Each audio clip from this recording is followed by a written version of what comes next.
Pero napanalo na po natin, hindi ba? Sabi nga, may kung ang coordinates po ang pag-uusapan, ang merong coordinates yung maritime zones po natin, nasa RA 9522. Kumpleto naman daw yan. Hindi Ano na, po, ano po yung maritime sinasabi zones daw, ng- sabi po ni Senator Tolentino. Kumpleto naman daw kung coordinates ang pag-uusapan kasi iba naman yung maritime zones, yung TOEU may coordinate as compared to doon sa sinasabi nyo. Kaya nga nabanggit niya na parang may category error. Parang iba yung pinag-uusapan. Hindi po nila pinapaliwanag ng mabuti. Nag-submit po tayo ng archipelagic baselines at saka mga sea lanes. Yun pong sinabit natin sapagkat nagpasa po tayo ng Republic Act 9522. Tama na po ang ginawa natin. Mula po doon sa archipelagic baselines, masusukat po natin ang hangganan ng up to 200 nautical miles kung pag-uusapan po natin IEEC at saka continental shelf. Pareho po yon. Continental shelf at saka IEEC 200 nautical miles. Kung halimbawa contiguous zones, 24 miles po yon. Pag territorial sea 12, wala pong usapin doon, ma'am. Opo. Nasaan po yung usapin? Nagdo-drawing po kasi tayo ng West Philippine Sea. Sinasabi po ba nila? Pero Nag-rule po ba yung tribunal tungkol sa West Philippine Sea? Hindi po. Pero Walang sir, ruling doon. Ito ho, with all due respect lang sir, no? Kasi may mga, sagutin na lang siguro ng diretsuhan sir, kasi may mga, ang interpretation kapag ganito pong parang nasasabi ninyo, nagiging parang divisive pa. Imbis na magkaisa ang Pilipino at ang very words nga rin ho ni Senator Tolentino, violative nga ito of the Constitution kasi kumbaga nandyan na lahat nasa atin na. At ang makikinabang nito, syempre yung umaangkin na mas malaki po sa atin ang China. Pag may mga ganito pong salita, what is your take on that? And wala naman po nga tayong pag-uusapan, kaya lang po tayo nahihirapan kasi po pinagagawa tayo ng West Philippine Sea. Hindi po ba nila maintindihan na hindi po natin may guguhit dahil nga po sa problema na lalabagin natin ang maraming artikulo ng UNCLOS? Bakit hindi po nila dinidiscuss sa inyo yon? Pwede lang po ba tayong mag-drawing ng ganun lang nang hindi po natin i-deposit? Basahin po nila yung Administrative Order 29. Yun po yung sinasabi niya eh. Sino po yung minanduhan na gumawa ng mapa? NAMRIA po at saka yung DFA. Okay. After 14 years, hindi po nila magawa. Kasi mahirap nga po eh. Kaya yung dinidefine lang po namin, gusto ko lamang nating malaman, i-define natin sa pamagitan ng coordinates kung talagang may drawing natin dahil nga napakalaki ng babanggain po nating mga obstacles sa international law sa pamagitan ng UNCLOS. Ba't ayaw po nilang aminin yun? Ngayon, pinalalabas nila yung theoretical proposition ko lang, o para hindi kayo mahirapan, may drawing natin, i-give up nyo yung KIG. Hindi po ganun ang aking gustong gawin. Pero ngayon, kiniklip nila, ini-splice nila, nitpicking ang ginagawa nila. Kasi sinasabi ko, gusto kong i-give up ang I am only trying to dramatize and reinforce my argument na mahirap po talagang i-drawing sa harap po ng maraming legal obstacles.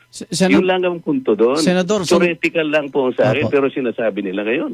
Pinaanghang nila pati mga kababayan natin sa KIG na ako traidor, ako'y ganito. Nasa naman po yung katwiran doon? Hinahanapan ko lang naman po ng legal basis ang pagdodrawing natin. Sabi ko nga, gusto ko ring makapag-drawing kayo, kaya nga interesado rin ako dyan kung paano natin gagawin. Okay. Senador, sundan ko yan eh. Paano tayo makapag-drawing nawawala na yung give up? Kumbaga, nandun pa rin yung KIG. Ganito pwede po. ba? Sige. Pwede. Halimbawa, mag-drawing po tayo ng West Philippine Sea, halimbawa, sa hangganan po ng ating EEC. Pagkatapos, makiusap tayo po sa international na hydrographic. Meron pa po kaming isang teritoryo doon po sa may outliers po ng high seas. Pero yan pong ang aming pong mga kukunin diyan ay yung mga territorial seas po ng aming mga sinasakupan at saka po ng mga kine-claim po naming mga features diyan po sa Spratly. Sa Makatwid, meron tayong West Philippine Sea 1 at saka West Philippine Sea 2. Hindi lang po natin kasi pwedeng i-connect dahil masasakop po natin ang kalipunan po ng high seas na bawal po. Sa Makatwid, meron tayong West Philippine Sea 1, meron tayong West Philippine Sea 2. So ngayon wala pang ganon? Siguro po, yun ang workout ng NAMRIA. So pero wag po natin i-connect na isang West Philippine Sea dahil lalabag po tayo. So ngayon nga wala pang ganon? Wala pang ganon na kinikilala yung KIG? Ang Hindi po, kinikilala natin ang Sa teritoryo ang natin. problema yung Teritoryo pag-drawing po yan. lang. Atin Okay. po yan. Huwag po tayong magkakamali. Atin po yan. Ilalaban po natin yan. Sabi ko nga, hanggang sa huling patak ng dugo natin, ilaban natin. Dahil tayong occupant po dyan. Oho. Ngayon, ang pinag-uusapan po kasi, yung tubig lang po doon. Mhm. Yung katubigan lang po, wag po tayo makukonfuse. Meron pong territorial sea po na na-generate ang lahat ng mga features na inoccupy natin at kine-claim natin. Opo. Ang mahirap lamang po pagdugtongin natin. Okay. Okay. Yun po yung pinakapunto. Yung sabi nga ho ni Senador Tolentino just now, no, nung ating pong na-interview kanina lang, pasok naman sa ating EEZ, ito pong Kalayaan Hindi Island po niya Group. siguro napansin. Ma'am, ganito po ang sabihin natin, kaibigan po naman natin. Hayaan po ninyo pag nagkausap kami. Mm-mm. Tingnan po ninyo yung memorial na sinubmit natin sa tribunal noong 2012. Ito po yung nag-umpisa tayo noong 2012, panahon ng Pangulong Pinoy. Nag-submit po tayo ng memorial. Ang isa pong annex dyan, yung pong volume 2, tinawag po ng Pilipinas na Atlas of Features. Tayo po ang nagbigay ng distansya. Alam po ninyo yung Pag-asa, ito po yung tinatawag na T2. Ito po yung 247 nautical miles away from hindi po ako nagsasabi nito, yung pong Atlas na sinabit po ng Philippine government. I-review ko lang po. Tingnan po ninyo yun. Okay. At Ito po. kung titingnan po ni Senator Tolentino, madali po.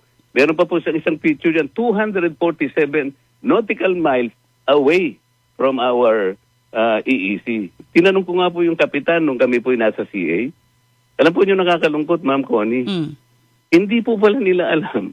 Nalabas po ng EEZ yung 4 na features. 4 pa lang po yung sinabi ko. Meron din pong mga features ang Spratly na nandun po sa EEZ natin. Pero ang sabi Tatanggapin ko ho, po yun. nilinaw na ho ni Senator Tolentino na lahat ng yan sa pinakahuling iniakda niyang libro na pasok yan Ano ho ang inyong masasabi? Hindi nga po Ang arbiter po rito, yung Atlas Okay. of Features. Tayo pong gumawa nun. Tayo pong naglagay ng distansya. Hindi po ako. Ang Philippine government. Okay. Kunin po niyo yung volume 2. Parang annex po ng ating memorial na sinabit sa tribunal. Okay. Para wala pong usapan. Senador, Yun po yung arbiter.